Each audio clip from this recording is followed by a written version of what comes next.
So Fidel Castro, according to one estimate, was almost a billionaire. I think he had like $900 million net worth. He's not my kind of billionaire because he didn't acquire that wealth in a just way. Patrick Mahomes is now a billionaire. I think Taylor Swift is now a billionaire. So those are my kind of billionaires.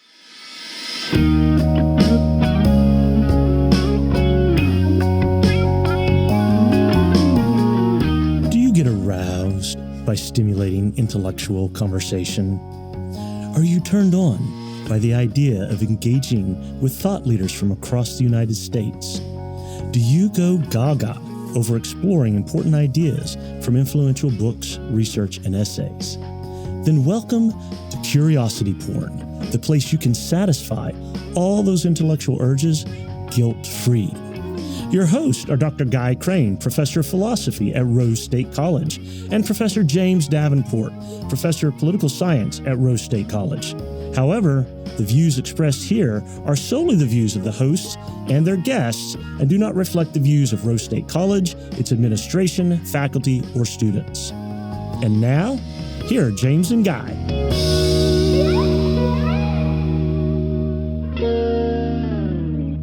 James. How are you? How's it going? You know, it's a very hot summer day. That's been a theme for the last 3 or 4 podcasts we've recorded. So hot that my laptop overheated and I couldn't get it started this morning. So we went to plan B, but it's working just fine. We got it figured out. That's right. I spent the morning putting together organizing my plan for the year, all this stuff, the conferences that I need to do, the papers. It felt really good to be organized, and then I had to look at it and be like, "How am I going to do all of that?" I don't see that's. If I could just organize a day, I would be happy. Much less an entire year. Yeah, it's almost like we co-teach. Stop bragging. Hey, we've got a great guest today. We do. You know what is interesting about this guest? Let's admit that most of the guests that we've had, it's really primarily you or primarily me that is like latched onto this person and been like convincing the other person. You and I have come to our guests independently, actually, and we've both wanted this person on for a while. Yes. No, that's exactly right. Now, you were introduced to him because you actually use a portion of one of his books in the class we teach. I heard him on a podcast, and it was so great that I decided to go buy that book. And it was so great that like a year ahead of time, I put that class together just in case. Right. We were having a couple of years during the pandemic when the class wasn't making, right? That we were struggling for it to make. Right. I still was just so jazzed about the material. I still went and put the lecture together and the reading together and the slides and all that, just in case. And just so he knows, we replaced Rousseau for him, right? Oh, well, kind of. Kind of. We were bailing on Rousseau anyway. I think we were ready to bail on Rousseau anyway. That is true. Well, let's introduce our guest, okay, shall we? So our guest today is Christopher Freiman. He received a PhD in philosophy from the University of Arizona.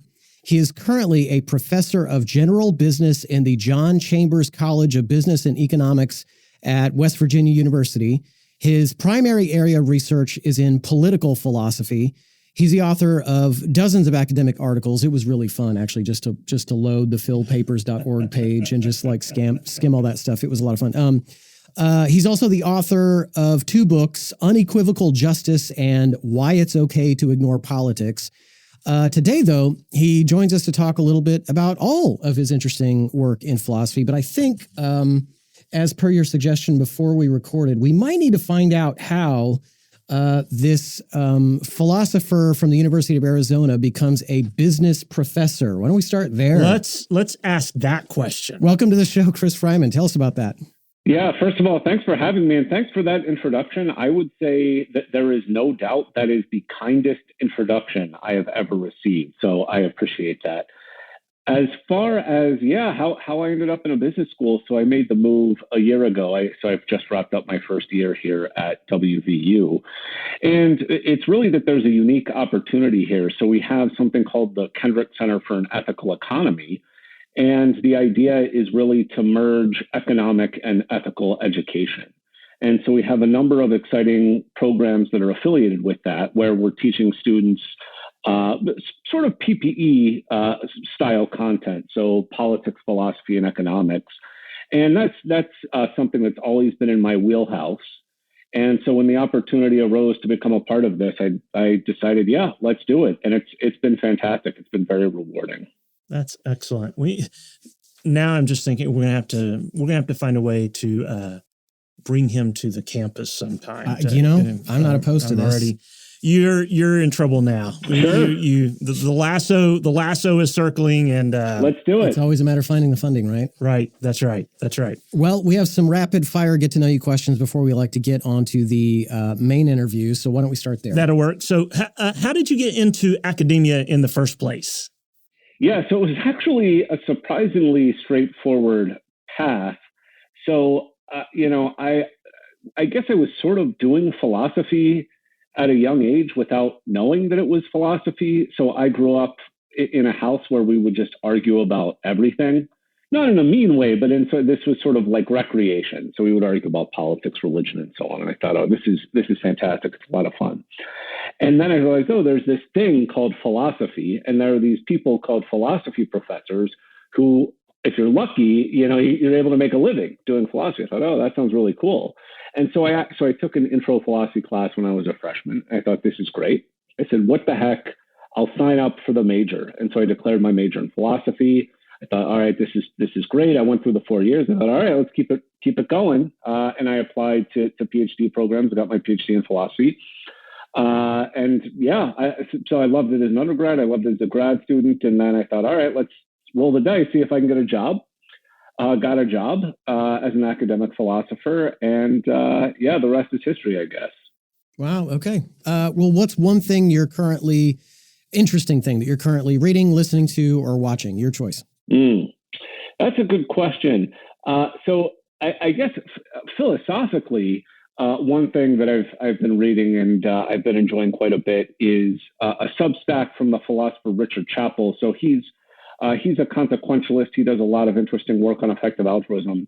And I think he just has one of the best sort of blogs / Substacks out there. And I joked to him, I don't know if he would take this as a compliment or not, but I said, so as somebody who's very sympathetic to consequentialism myself, I said, the work that you are doing is so good. I've kind of lost interest in doing normative ethical theory because everything that I would say about that topic, you're just saying, but more intelligently than I would. So definitely check out Richard Chappell's Substack. I believe it's called Good Thoughts. I think that's the name, but I'm sure if you Google it, it'll pop up. All right. Very cool. All right. Who is the greatest political philosopher of all time? Oh, that's a tough one. I'll probably have to say Hobbes. And my reason for saying that is not because I think his political philosophy contains, the most truth, although I do think there's some truth in there. I think the sort of leap that he made with his work, so where political philosophy was before Hobbes and where it was post Hobbes, that was a huge leap, and maybe the biggest leap in the history of political philosophy. And I think that's so. I mean, he basically said, look, like there is this real problem. How do we justify the authority of political institutions to people where they're at? So, like real human beings with real psychology, what sort of justification can we provide them for obeying the state, and how can we justify the formation of the state? And so, he gave answers that I think are, the broad outlines of them are not bad. And so you think, what he was working with at the age he was working with, it's very, very impressive. So I probably have to go Hobbes, although I will say reading Anarchy, State, and Utopia by Nozick is probably my favorite reading experience, just in terms of the enjoyment of it. So I would say Hobbes, but maybe the most fun I have in political philosophy is reading Nozick.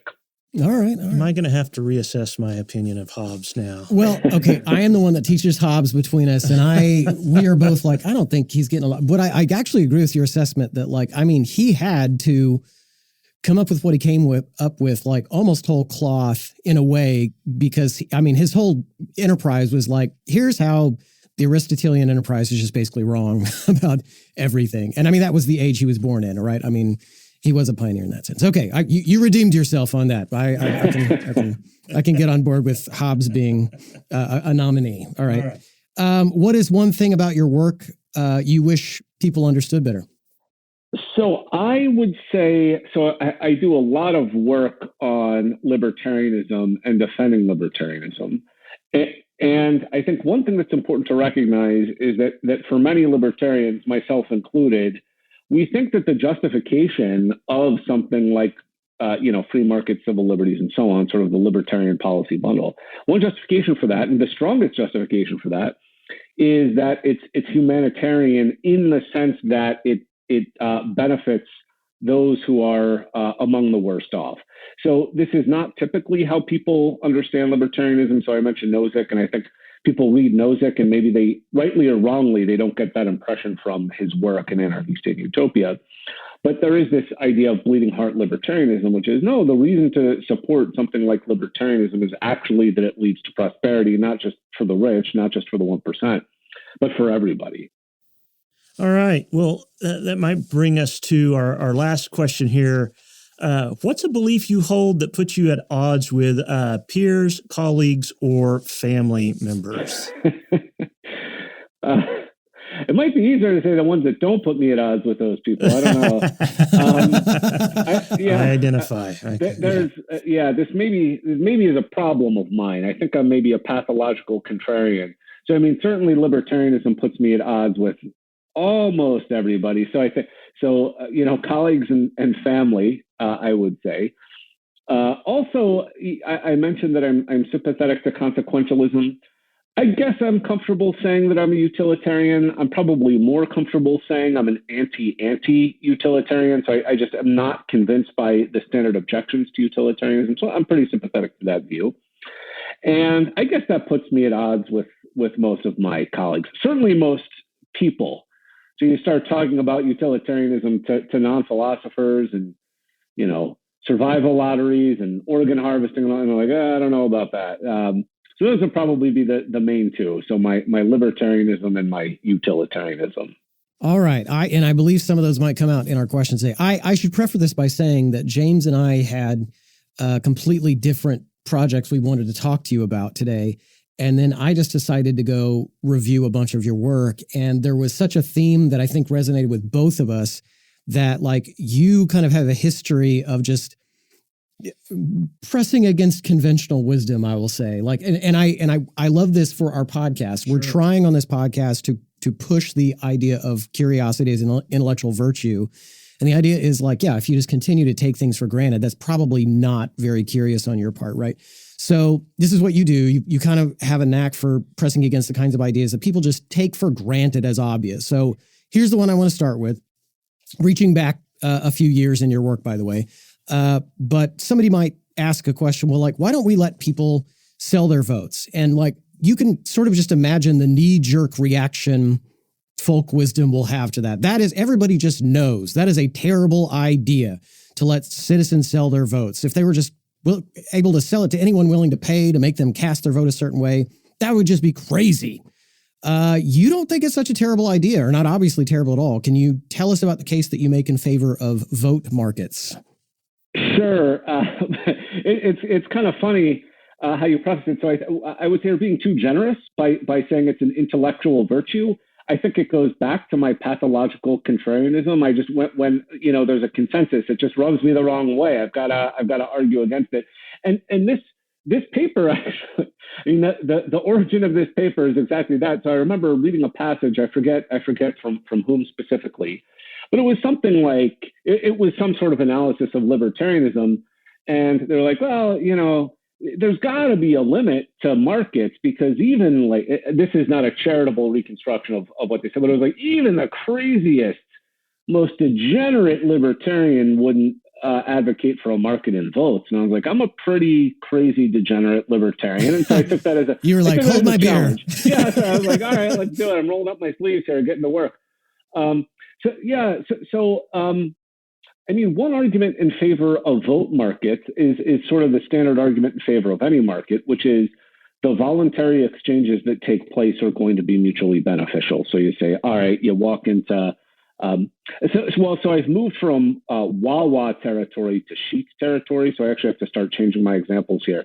But so you walk into a Sheetz, which is, I don't know if the listeners would know that, but it's like, I guess, the Appalachian equivalent of like 7-Eleven or Wawa.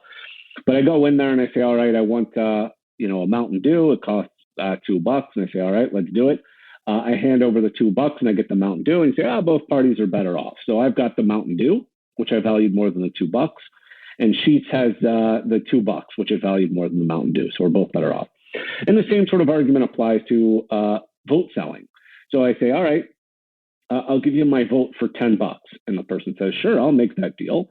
I end up with the $10, which makes me better off. I value the $10 more than the vote. And the person who bought the vote gets the vote, which they valued more than the $10 that they gave up. So we're both better off. And I think at a minimum, that establishes something like a presumption in favor of allowing it. So you say, you make both parties better off. Who can complain? Now, of course, there are reasons to complain. So one objection to this is, well, there might be negative externalities. We can come back to that if you like. But that's the first argument. The second argument is that, generally speaking, we let voters use their vote however they like, even for really bad purposes. So you are free to vote for a terrible, terrible candidate. You might say that's an unwise decision, that's an immoral decision, but we allow it. And so the mere fact that you might not be in love with the ethics of vote selling, so you say, that's not like really a noble way to use your vote, that's not enough to show that it should be prohibited, because there are all sorts of bad ways that you could use your vote that we allow. And then a final thought on this is that vote buying and selling is not all that different from other sorts of political practices that are permitted. One thing I talk about in the paper is just sort of earmarking or pork barreling. So the idea is you say, all right, I'm in a campaign. I want to get votes in Iowa. And so I am going to promise big subsidies for corn grown in Iowa. Here again, it's like, is that virtuous? Probably not, but we allow it. And it's actually not all that different from vote selling. So here again, it's like, I will give you this material benefit in return for your vote. And again, we might not be in love with it, but we allow it. And so if we allow that, then it's not a huge leap to say that we should allow vote buying and selling. Well, okay. So, but I can already hear the objections in the folk wisdom crowd or anybody. What if I'm Scrooge McDuck level rich? That's reaching back for some of our listeners, maybe. Okay. I have quadrillions of dollars. I just buy up all the votes and I get to control the candidate. I mean, isn't it a bad consequence that this is just going to lead to the wealthiest folks picking all our leaders? Right. So I do think that's a worry. I think that's probably the strongest objection to it. And my response to that is pretty straightforward. You could just regulate the vote market in a way that avoids that outcome. So the simplest regulation would be something like a cap on the number of votes you can acquire or a cap on the amount of money you spend. So the analogy here would be the campaign finance regulation. So, you could cap it at whatever you want. So you say, maybe you can't give $50,000 to a campaign. That's the max. All right, fair enough. You say, okay, you can't spend more than, pick your number, $1,000 buying votes. Or you can't buy more than 5 votes in total. And so there, you do a decent job of mitigating the ability of Scrooge McDuck to buy the election. And I know Scrooge McDuck. Of course I know Scrooge McDuck. Okay, good. Excellent.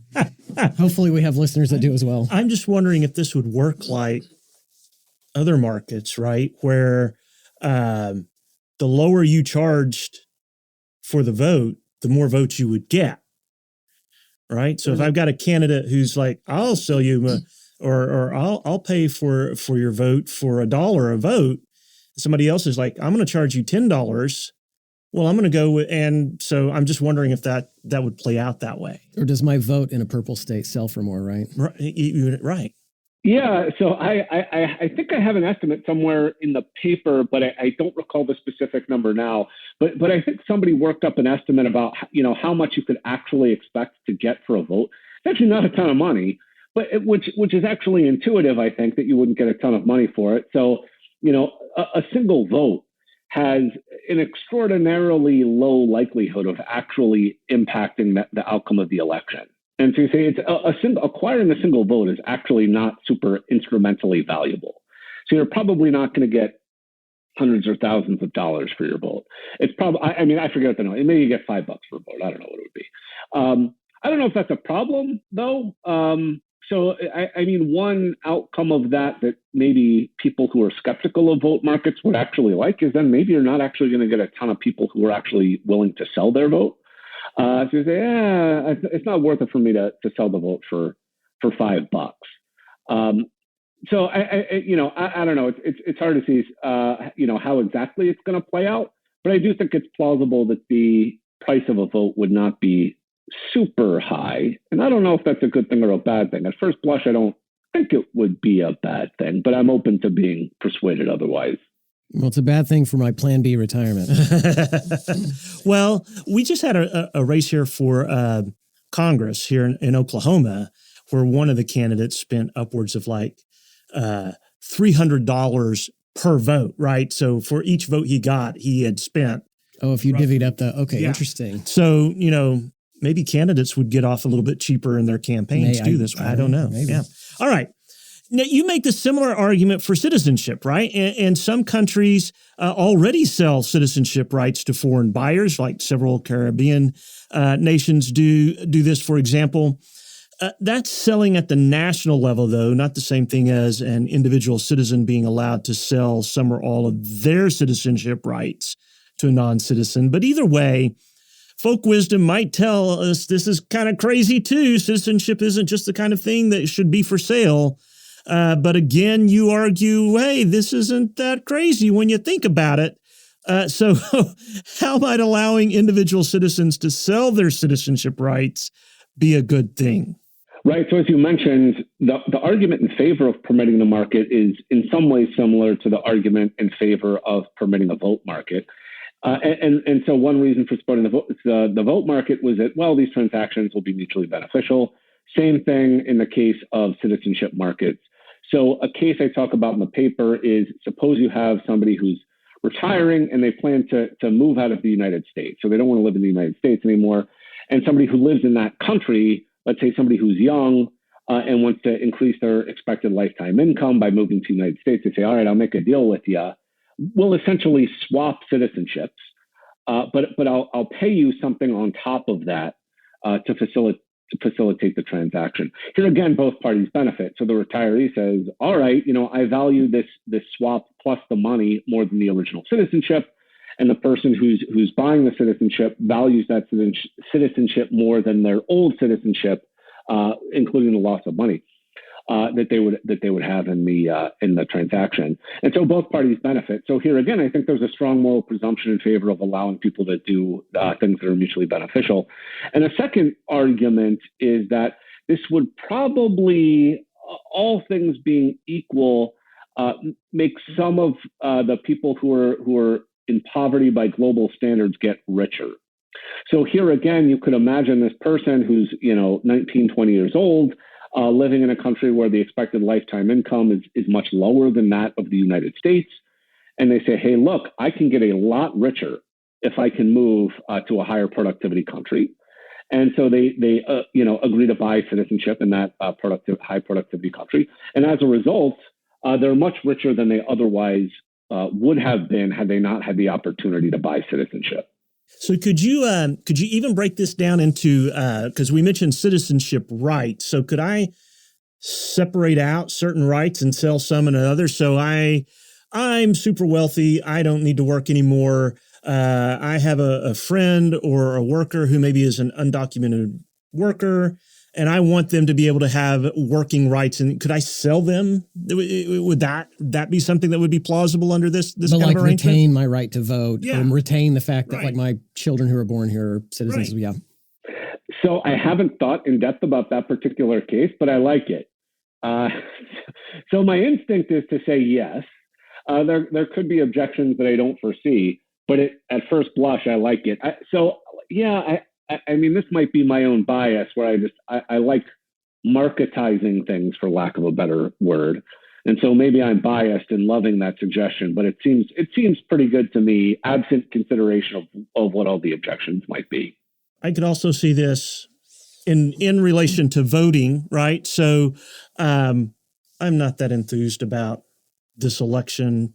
Two old codgers suffering cognitive decline that have no connection to me, but I've got a friend who's not a U.S. citizen, but boy, they feel like one of these candidates is really going to be harmful to them.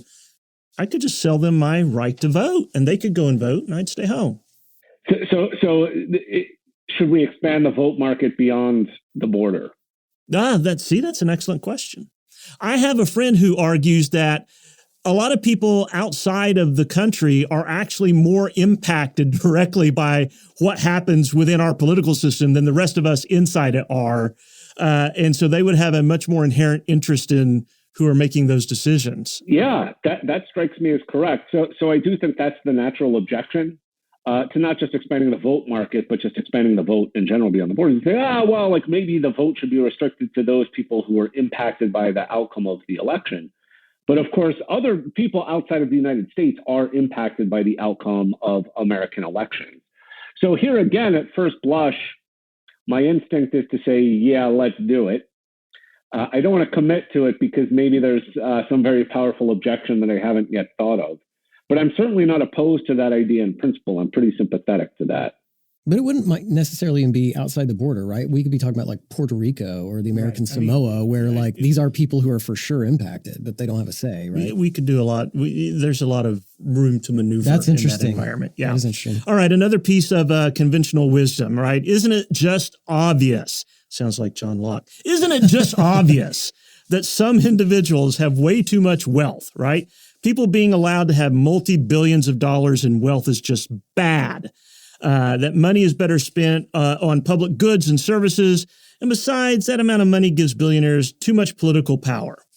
But you, along with a co-author, Jessica Flanagan, disagree. So defend these billionaires for me, these wealthy, money hoarding billionaires.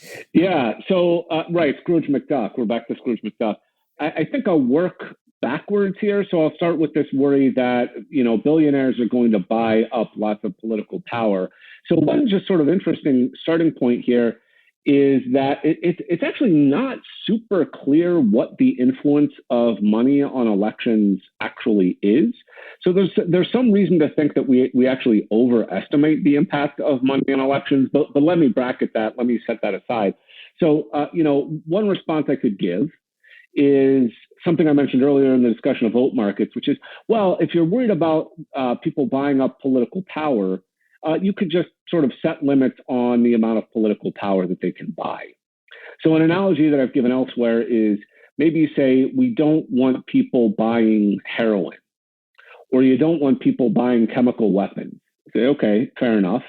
The solution there is to say, you are not permitted to buy chemical weapons. You're not permitted to buy heroin. There could still be billionaires. They're just not allowed to use their money in that particular way. So you can say something similar about politics. Maybe you're not allowed to contribute to campaigns and similar sorts of stuff. But also, and this is sort of the libertarian response, which I find compelling, which is, well, the reason why there is an incentive to buy up political power is because the state has this ability to confer benefits on people that probably they shouldn't have. So, when people look to buy political power, what is it that they're trying to buy? It's usually things like regulatory advantages. So like keeping out competitors. So like one of my favorite examples of this, and I'm probably getting the details wrong, but I'll tell you anyway, because I think it's sort of a funny story. There was like a certain point where all margarine in the United States had to be colored pink, something like that. Why would all margarine have to be colored pink? And it was because butter producers were worried that margarine was horning in on their products and that people might mistake margarine for butter. And so the butter lobby used its power to pass this regulation that margarine had to be dyed pink. Why? Oh, to sort of protect their turf. They say, okay, in my world, in the libertarian world, the state would not have the power to craft these regulations that might work to the benefit of special interests. And so that would deprive wealthy people of the incentive to buy political power. Same thing with redistribution. So, if you're looking for subsidies or something like that, well, if the government doesn't have the power to give out subsidies, then there's not nearly as much incentive to actually go out and buy political power.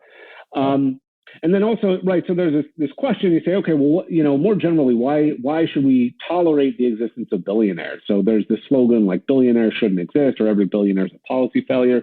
Wouldn't it be better if we tax them and then use that tax revenue for things like public goods? Well, one issue is most government spending is not for things like public goods. So some of it is for stuff that I would consider public bads. But even beyond that, I mean, a majority of spending is something like social insurance for the middle class, which is not, that's fine. It's not bad. But it's not as though most of what the government is doing with its money is going to like saving the planet, for example. Some of it is, but certainly not a majority.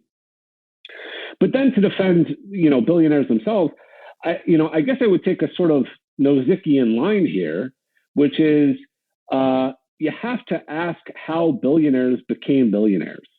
It's not just enough to look at their net worth and say this is good or this is bad. You have to know how they got that net worth. So Fidel Castro, according to one estimate, was almost a billionaire. I think he had like $900 million net worth. He's not my kind of billionaire because he didn't acquire that wealth in a just way. But then you say, I think Patrick Mahomes is now a billionaire. I think Taylor Swift is now a billionaire. So those are my kind of billionaires. Why? Well, because like Taylor Swift sold tons and tons of tickets. And so she provided, the reason she's a billionaire, the reason she has a ton of money is because she provided a ton of value to people. And that strikes me as a good thing. Yeah, so like I don't see any particular problem with being a billionaire if you acquired that wealth by producing goods and services that people wanted to buy. That strikes me as becoming a billionaire by making the world a better place, and that's something to celebrate.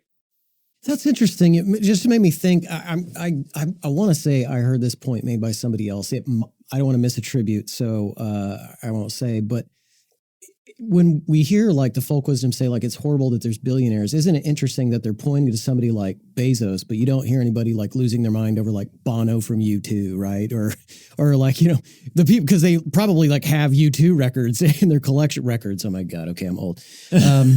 They probably have the tracks on Spotify of U2. It is the 21st century. I'm just gonna. Well, actually, we've gone back to vinyl. Like, does that make me cool again? Maybe.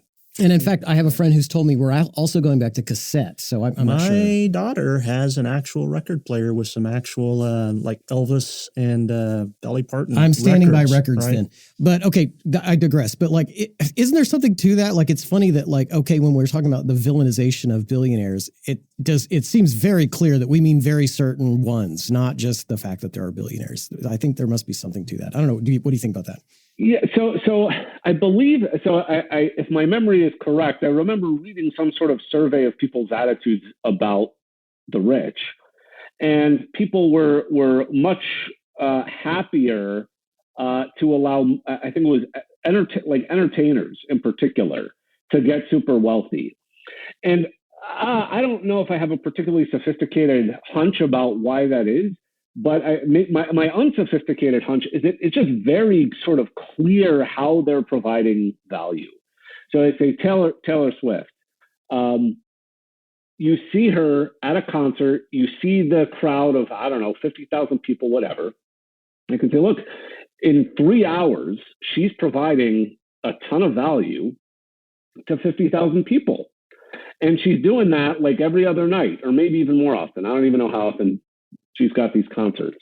And so you say, oh, okay, now I can get it. Or like my favorite example of this actually is Bernie Sanders, where, he's a millionaire. And someone's like, Bernie, how can you be a millionaire? I thought you were an egalitarian. He's like, well, I wrote a best-selling book. And if you wrote a best-selling book, you could be a millionaire too. So it's very obvious how, writing a book that lots of people want to buy provides value for those people. So you say, okay, like it seems fine for you to become a millionaire, a billionaire by entertaining people, writing books, and so on and so forth.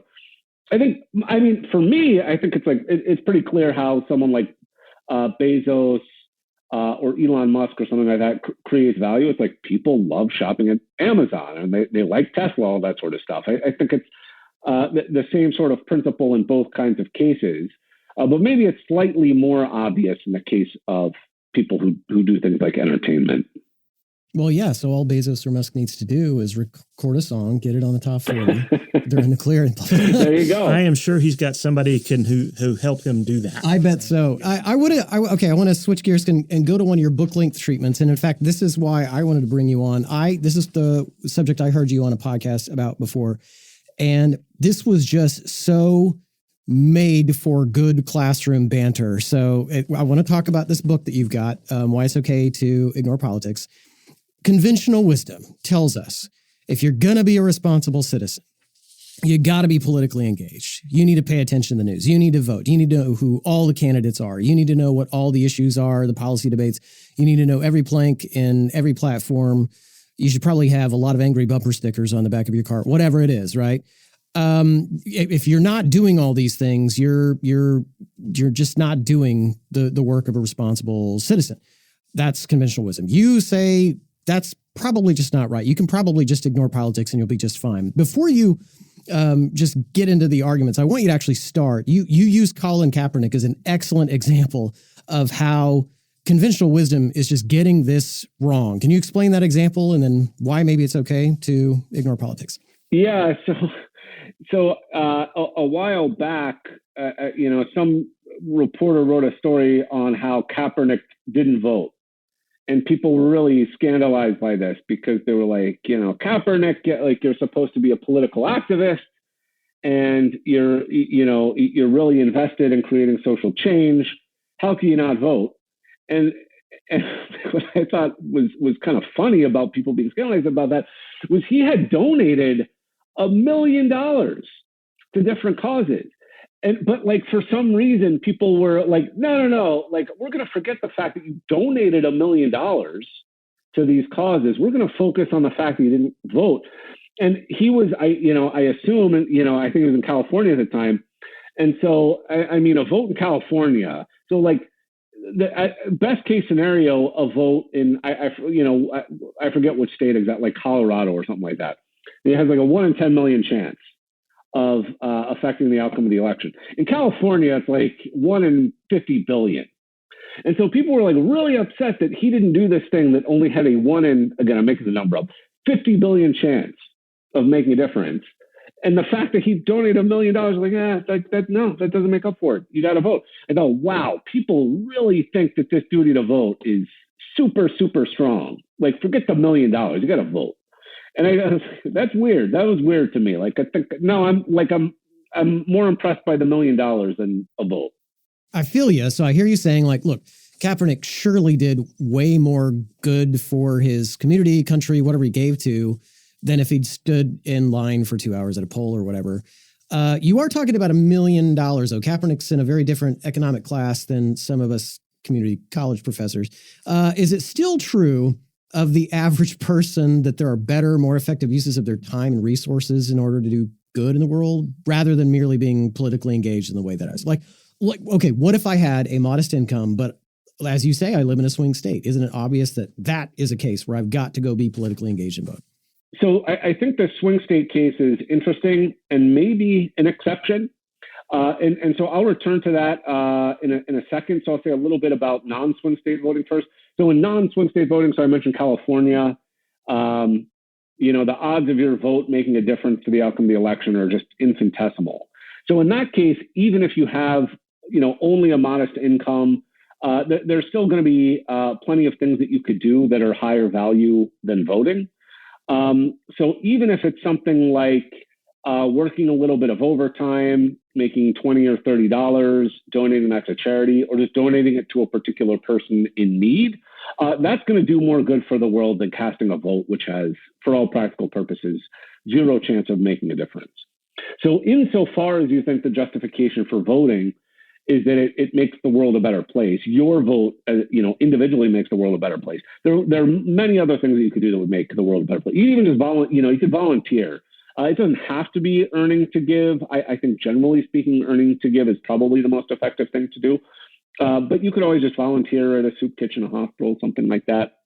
Say, okay, that covers non-swing states. Swing states are more interesting. So maybe if you live in one of these states, the odds of affecting the outcome of the election, they're not great. but they're good enough that voting could be worth your time, because in the event that you do flip the election, that's a huge benefit. So it is sort of like, so it's like buying a lottery ticket where the payoff is, I don't know, $1 trillion, and the odds of winning are not great, but they're like not zero. And in that case, maybe you should buy that lottery ticket, or maybe you should donate that lottery ticket to charity, something like that. And so maybe you should cast a vote in a swing state. So I think that argument is correct as far as it goes, but there are two complications, and they're related. So the first one is, it's just very hard to know in most cases, in most elections, who the quote unquote higher value candidate. So in other words, like, it's only good to be a swing state voter if you vote for the better candidate. However we want to, specify what counts as the better candidate. That's something we could argue about. And it's usually very hard to tell that for a number of reasons. The main reason is just, the two candidates have policy bundles. And it's very likely that, candidate A is better on issue 1, but candidate B is better on issue 2. Maybe candidate A is better on issue 3, but just so on down the line. And so you say, okay, well, this candidate's good on this, but bad on this. That candidate's bad on that, but good on that. And so when you tally it all up, who's the better candidate? It's hard to know. It's hard to know. Like, nobody is actually sitting down and doing those calculations. And so I think that's the biggest obstacle to casting a good swing state vote, which is, it's just, so it is true. So oftentimes when you see defenses of swing state voting, they'll say something like, assume that having the better candidate in office is worth $500 billion or $1 trillion. Then it's rational to vote, or it's rational to vote if you're altruistically minded. That's true, but I mean, that assumption is doing a ton of work there. Because in the real world, you can't assume that which candidate is worth $1 trillion. And so that also connects to the second worry, which is this makes swing state voting a very morally risky activity. So if you get it right, it's very good. You flip the election to the better candidate. But if you get it wrong, that's really bad. And because you flip it to the worst candidate. And so that would be, so if you think about it in like consequentialist terms, like that would have like really bad consequences. And so, Jason Brennan and I have an article on swing state voting where we talk about this. So we give a sort of analogy where it's like, suppose there's this button, and it turns out if it's maroon and you press it, it like feeds 1 million people. But if it's burgundy and you press it, it'll like starve 1 million people. Should you press it? It's like, well, how confident are you in your ability to differentiate maroon from burgundy? Like, if you have a lot of justified confidence, not just actual confidence, you need justification. Everybody's got confidence. You need justified confidence.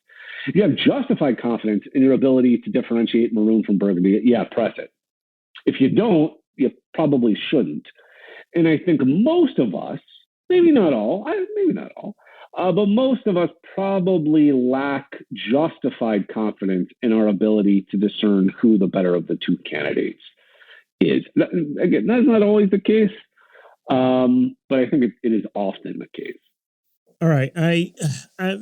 I got a lot of colleagues who are their hair's on fire right now. They're wailing and gnashing of, I can't believe, and I'm a political scientist. I'm no political engagement. What's wrong with you? But I'm not going to go there. I am just going to, because I have these conversations every often, once in a while with folks. And usually when I'm in a conversation about voting or not, I'm the only person who's actually run for office, right? And I ran for office a little over a decade ago now, almost a decade and a half ago. But anyway, long story short, was in the primary, came up 3 votes short of winning the primary outright. And then lost the runoff, right? Lost the runoff big. But, and those 3 votes would have made a difference, right? And in this case, it probably wasn't, for most people, you wouldn't have been able to predict this. But the person who won and had gone on to win that seat is now sitting in federal prison. So 3 votes could have changed the directory of state government just a little bit, right? So sometimes, I'm just going to put it out there, sometimes voting might be the right choice. Now, but let's get to another point, right? So if I just ignore politics altogether, doesn't that kind of make me a mooch, right? Is there not a free rider problem here? Like I'm getting the benefits of other people being involved in politics without doing any of the work myself. That just seems wrong to me. Yeah. So on that point, so I think, plausibly, we do have this obligation, to contribute to efforts to make the world a better place.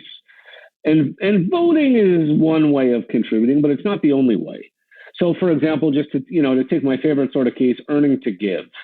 So you say, all right, I'm going to work overtime, or I'm going to do something that saves me money, and then I'm going to take that spared income and donate it to an effective charity. So maybe it helps feed people, shelter people, clothe people, and so on. That is a contribution to the well-being of your country, the well-being of the world, and so on. And so I think it's very plausible to say everybody has a duty to make some sort of contribution, but I don't think that it follows that everybody has a duty to make the same contribution. So I think about it in terms of a division of labor. So I give this case in the book. It's like, imagine you're on a camping trip. So, all right, everybody's got to pitch in somehow. But it actually would be inefficient if everybody pitched in exactly the same way. It's actually more efficient if you say, all right, let's have, a few people set up the tents. Then you have other people maybe go fishing. Then you have other people like getting water, et cetera, et cetera. It's a division of labor. Everybody's making a contribution, but not everybody's making the same contribution. If everybody spent their time fishing, that in fact would not be as efficient as only some people spending their time fishing and other people gathering fresh water and so on. And I think that's how you can look at contributions to society or the world in general.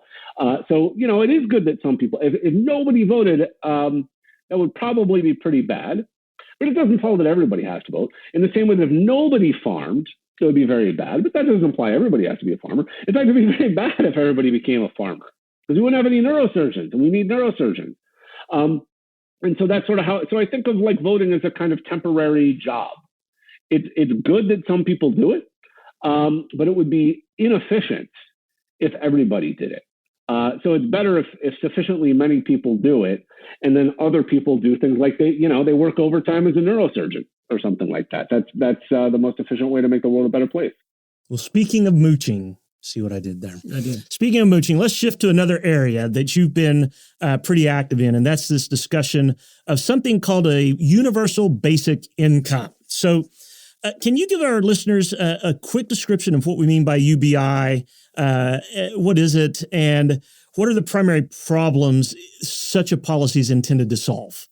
Yeah. So universal basic income is basically, say everybody in let's say every adult in the United States gets a check every month, every 2 weeks, for example.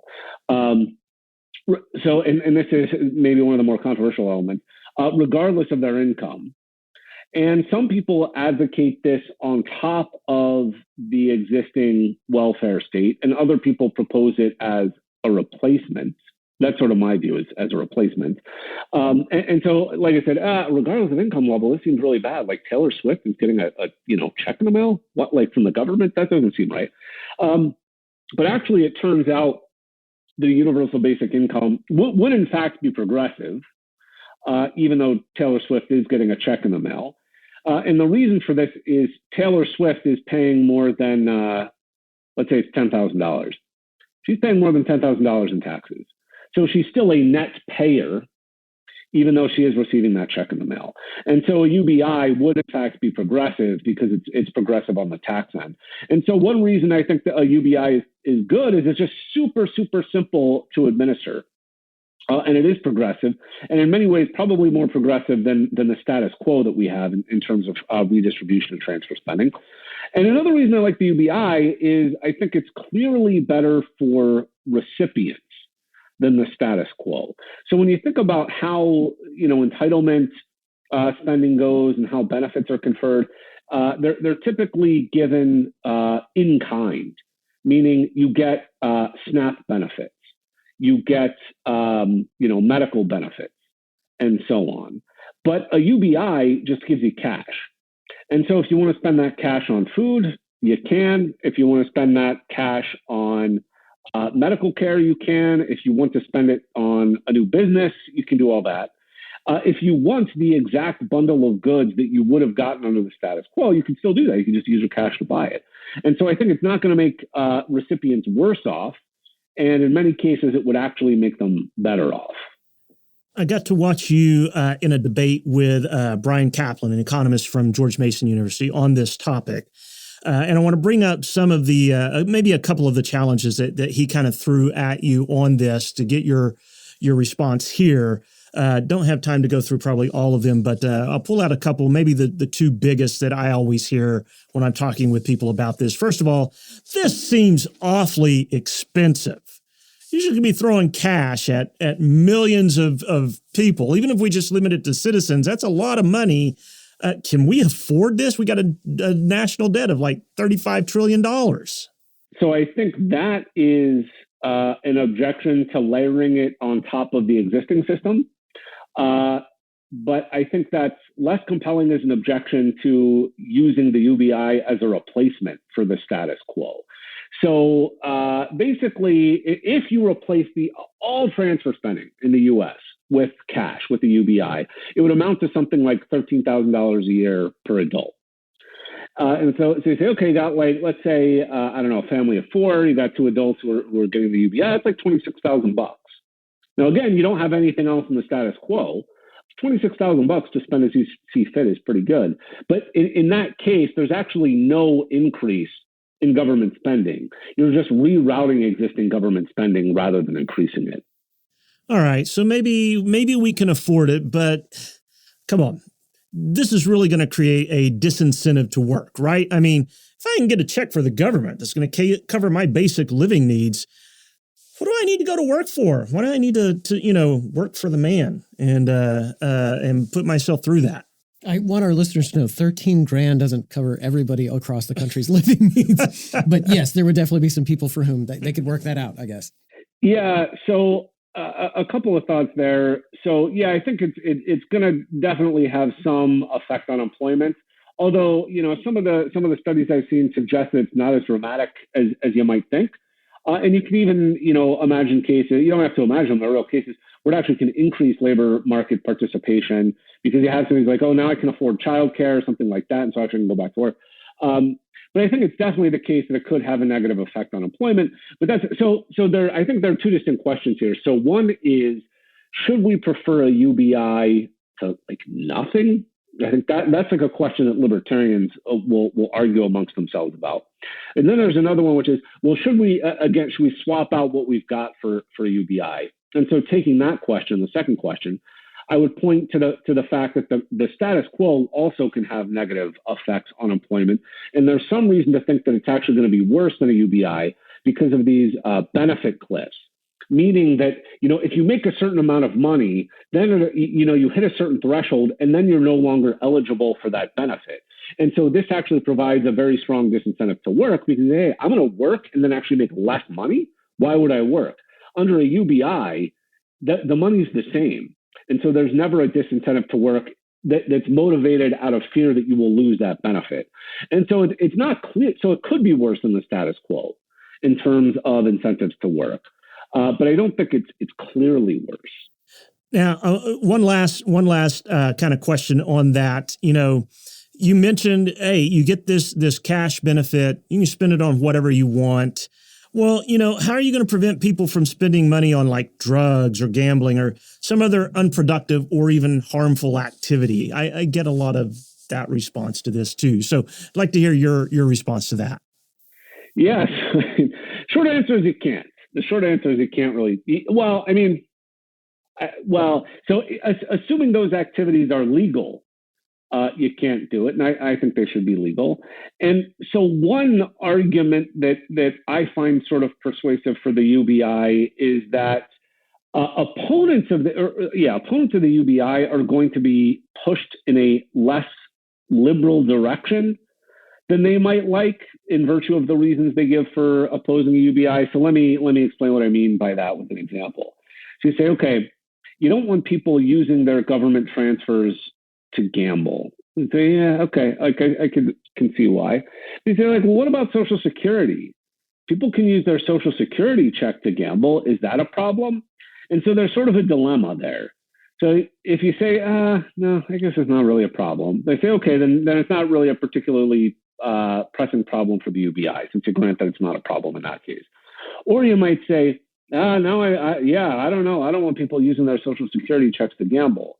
They say, okay, would you then be in favor of like replacing Social Security with something like, I don't know, like government run assisted living facilities? So the government's not actually going to give you money, but like if you want room and board, government provided room and board, you'll have that. And that's a way of ensuring that you're not going to gamble the Social Security check, because you're no longer getting cash. You're just getting this in-kind benefit. You're getting a retirement facility. Maybe you think that. That strikes me as sort of objectionably paternalistic. If we said, hey, look, we're going to abolish Social Security because some people might spend those checks gambling. Like, yeah, you're right. But in some sense, that's I don't know, maybe the price of freedom in some sense. Wow. Okay. We would love to know, what are you working on now? So I'm currently working on 2 book projects. One is an introduction to libertarianism with Jess Flanagan, who's someone we mentioned earlier. It's titled Libertarianism, the Basics. And I mean, the title sort of says it all. So our aim is sort of to cover the major bases, explain libertarianism in a way that's like that somebody who's sort of neutral, who comes in with, they're like, oh, like I can see the point of some of these libertarian policies, like, I like the libertarian take on maybe free speech, but wow, I don't understand why you would be against a lot of redistribution. Like, isn't that really good for people who are in poverty? Like that sort of person who just comes in, they're maybe a little bit skeptical. They're open to libertarianism, but they're a little bit skeptical of it. And it's meant to be sort of an introduction that covers a lot of ground and targets that sort of audience. The second project is a debate book about open borders with Rishi Joshi, who's another one of my favorite philosophers. I like to joke with him that I'm glad we have the opportunity to write this book, because I think it's like one of the very few things that he's actually wrong about. So we get to argue about this. So I'm a big open borders guy. Rishi is, I believe his position is he's in favor of more immigration than we currently have, but he's not in favor of open borders. And so this is going to be pretty fun, because it's written in sort of a back and forth style. So we actually get to reply to each other within the book itself. And so and so I've got a couple of other articles and things like that, but those are the 2 big projects that are occupying my time right now. Well, there is one last question that we ask every guest. That is we consider the monumental question of every interview. Since you're kind of both our guests, I'm actually going to let James do the honors. All right. So imagine you're going to get off this podcast. You've got 2 choices, and only 2 choices. All right. You can watch an episode of Seinfeld, or you can watch an episode of 30 Rock. Which show are you going to choose? So wait, is this the exact question that you asked? This is the exact, yes. Oh, yes. Yeah, so this is a great question, and I love them both, but it's Seinfeld. I don't even have to think about it, no doubt. Yes. This is our perennial debate. I am Team 30 Rock, but okay. Well, I'll tell you something. So like Larry David, he co-created Seinfeld as the inspiration for George. So I once told my wife, I was like, I love you, but I think Larry David might ultimately be my soulmate. And she was offended. And I think the reason she was offended is because she knew there was a grain of truth to it. Like Larry David and I were very, we're cut from the same cloth. And so I got to go Seinfeld, as much as I love 30 Rock, and I do love 30 Rock. All right. Well, our guest today has been Christopher Freiman, who has been very generous with his time. Absolutely. Thank you so much for being on the podcast. Enjoyed getting to visit with you very much. Thanks for having me. It was fantastic. A lot of fun. And go Team Seinfeld. All right. Simmer down now. All right, listeners, we will see you next time.